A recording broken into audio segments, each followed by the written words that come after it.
followed you home. It was almost midnight when I boarded the last train. The station was empty, silent except for the buzzing fluorescent lights overhead. I thought I was alone until I heard heavy footsteps behind me. A man in a dark coat stepped onto the train.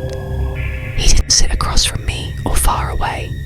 He chose a seat 2 rows behind. At first, I ignored him. I stared at my phone and tried not to care. But something was off.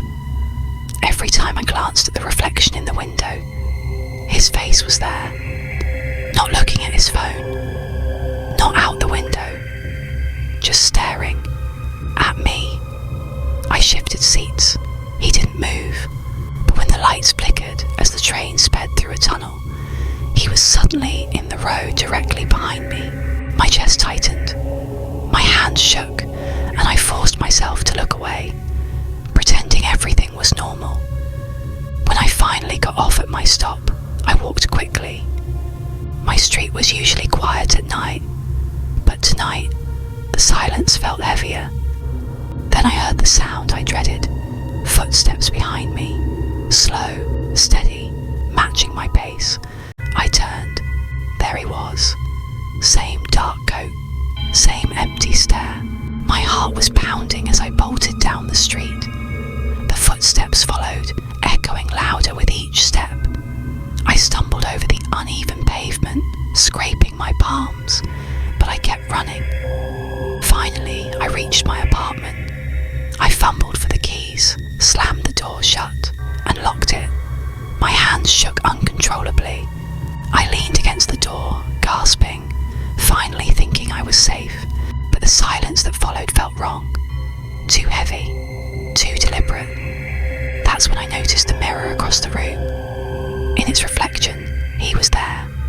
Not outside, not behind the door. Inside, standing silently in the corner of my living room. My blood ran cold. I realised then that I hadn't been followed home. He was already here. I took a step back, my eyes fixed on him, heart hammering. He didn't move, just stood there, watching.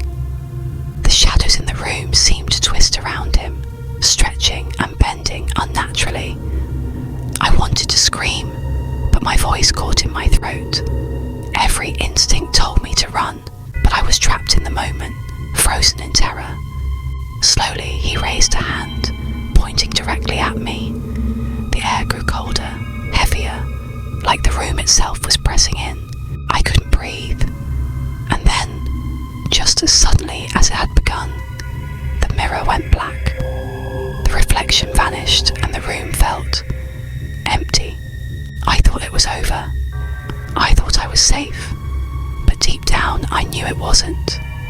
Because some presence doesn't need doors or windows. It doesn't need permission. And some passengers never get off the train.